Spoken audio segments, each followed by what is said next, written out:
Before the elections, the foreign exchange rate went up a little, and we expected it to go down after the elections, but the opposite happened right after the elections.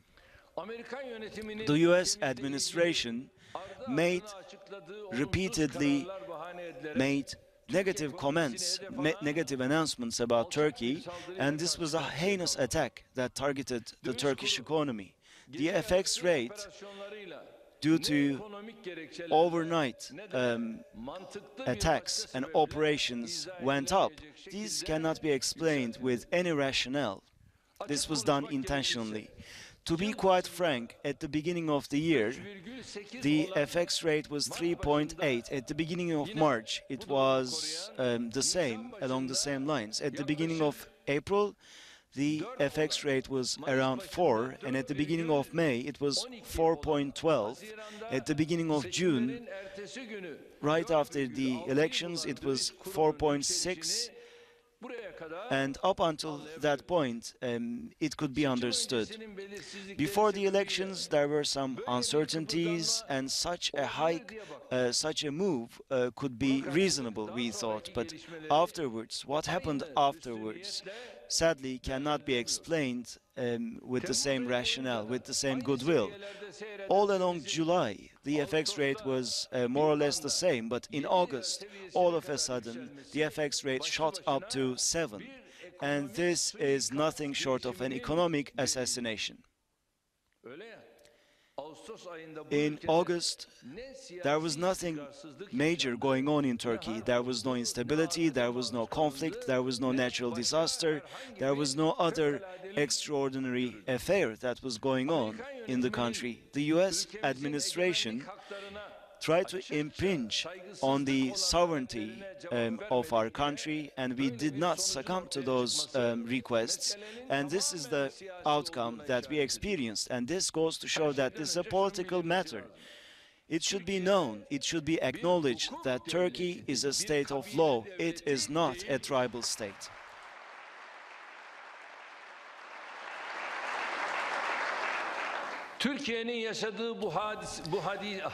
What Turkey is experiencing right now reveals that no country is actually safe from a political and from an economic point of view.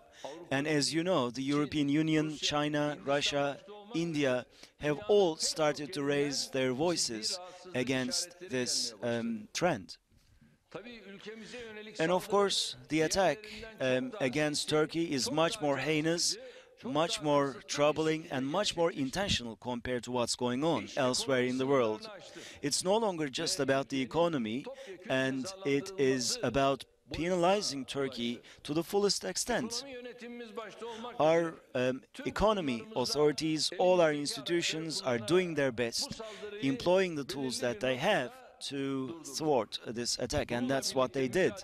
And our struggle will continue in all different areas without any regression. This attack that we are exposed to may look as if it's focused on the interest rate, but inflation and interest rates are actually the two things that permanently damage our economy. In order to solve this problem, our authorities are executing their program, but there's one thing that needs to be said. We're talking about interest rates. Interest rates are set by the authorities, but the inflation rate is not set by the authorities. Inflation is caused by the interest rates. Up until today, the central bank, well, in the last 16 years, when I served as the Prime Minister and the President, the central bank, well, everyone made announcements about the inflation, but the inflation is never realized as announced by the central bank. You look at it, at the middle of the year, the central bank makes an announcement and they revise their estimates. In the third quarter, they revise their estimates again. Why? If they're so skillful about this, if they're so skillful about setting the interest rates, then how come they're not skillful when it comes to the inflation rates? These are the realities that we are going to experience once again in October as well. Well, yesterday, as you know, the central bank did what was being talked about for so long, the increasing of the interest rates, and they introduced a very high increase indeed. They're talking about independence. There you have independence. This is independence for you. Now, before the elections, the interest rates had gone up, and we expected it to go down, or we tam tersi bir durumla karşılaştık. Amerikan yönetiminin ülkemizle ilgili ardı ardına açıkladığı olumsuz kararlar bahane edilerek Türk ekonomisini hedef alan. You're watching TRT World. We have coverage here of President Recep Tayyip Erdogan in Ankara, in the capital, speaking to provincial leaders of his AK party, very much addressing the economic situation in Turkey, because it is one of the country's biggest challenges. And he has been stressing the independence of the central bank. One of the issues that international analysts, at least in international markets, have been extremely concerned about, thinking perhaps that the president himself has too much control over the economy. But he is against rising and higher interest rates, and yet yesterday, on Thursday, a benchmark interest rate, a decision made by the central bank to raise that, and quite significantly, up to 24%.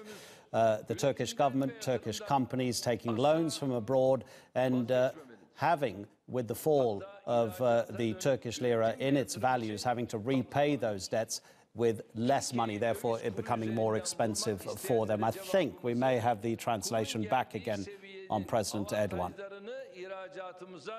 Ve bununla bağlantılı olarak üretime, istihdama yansıtarak bu cevabı vermeliyiz. Tabii birileri fırsattan istifadeyle milletimizin kafasını bulandırmak, moralini bozmak için bir sürü yalan yanlış haber ortalığa yayıyor. Bu ara biliyorsunuz bol miktarda stokçular. Right now, some people are trying to hoard goods in their stocks, and I believe that the Ministry of Interior Affairs and the Ministry of Finance will organize raids. If people are hoarding goods in their stocks, then they need to pay the price for that.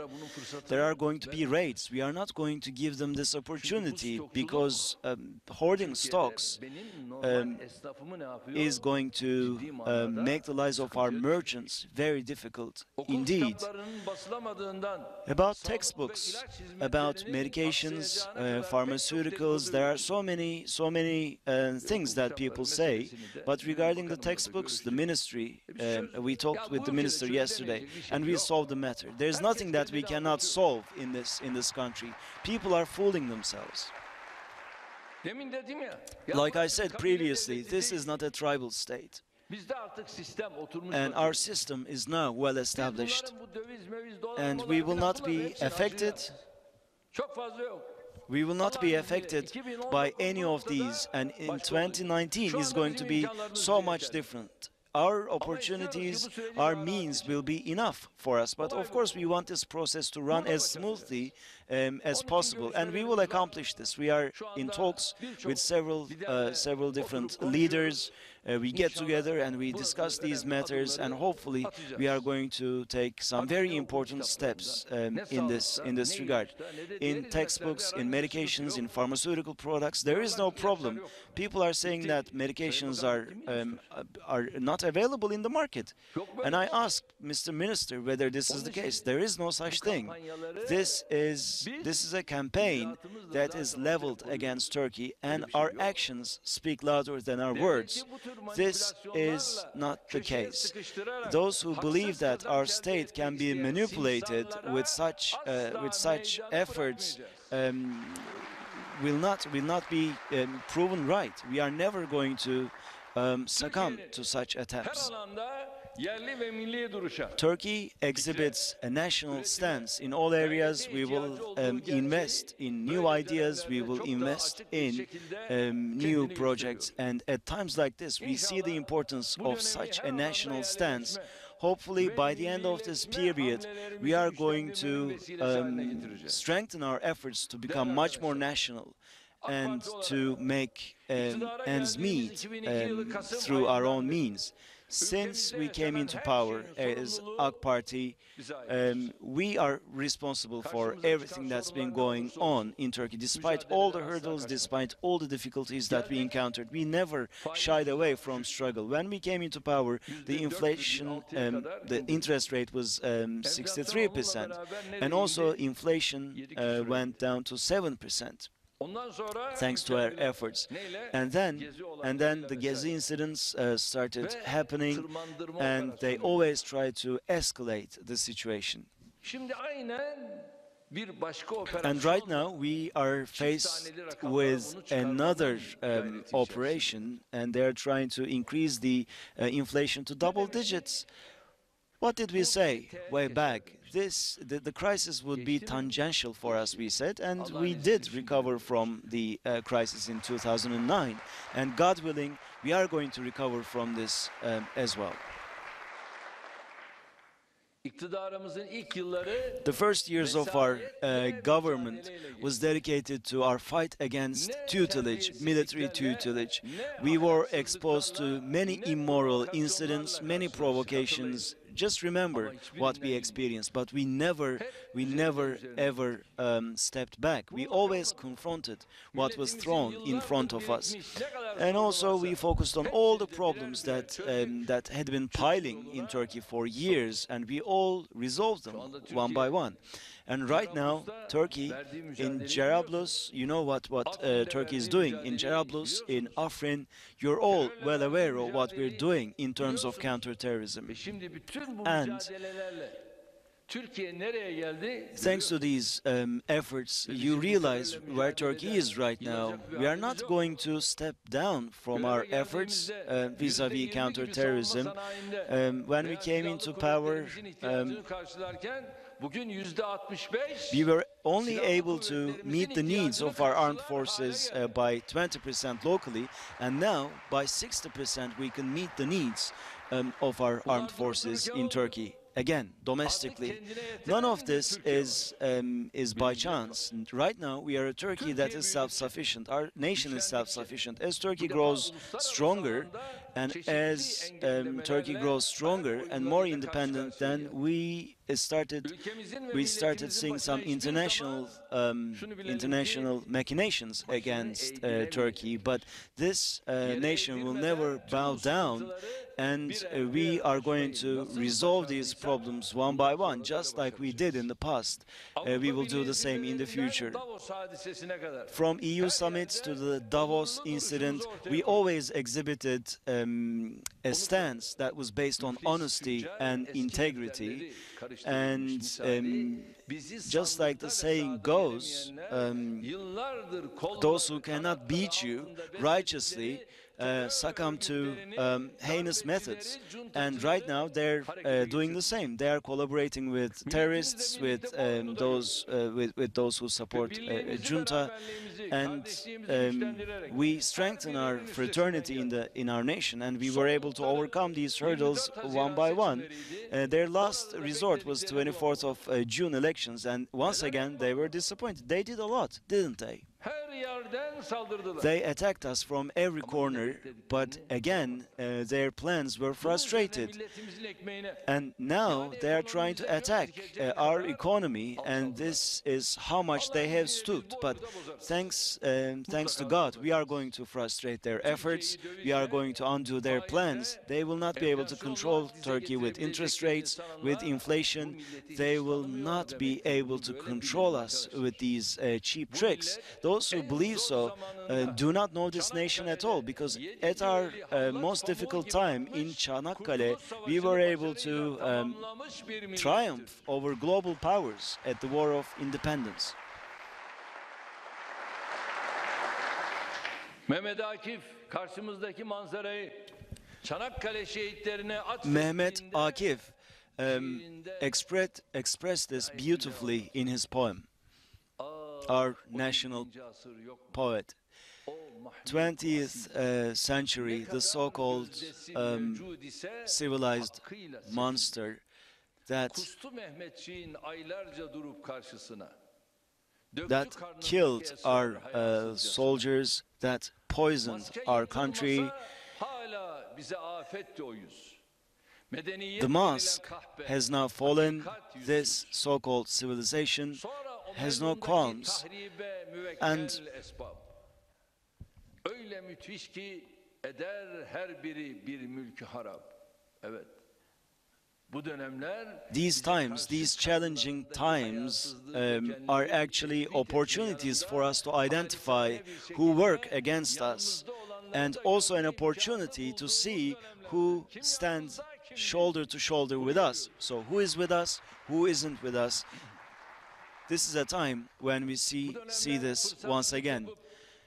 This is not a time to be opportunistic.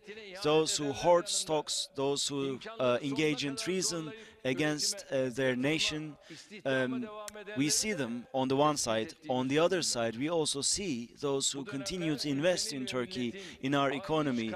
These challenging times are great opportunities for us to see who holds their values against their interest and personal benefits. And soon Turkey is going to overcome this hurdle, but those who exhibited opportunistic behavior will not be forgotten, just like those who make sacrifices will not be forgotten.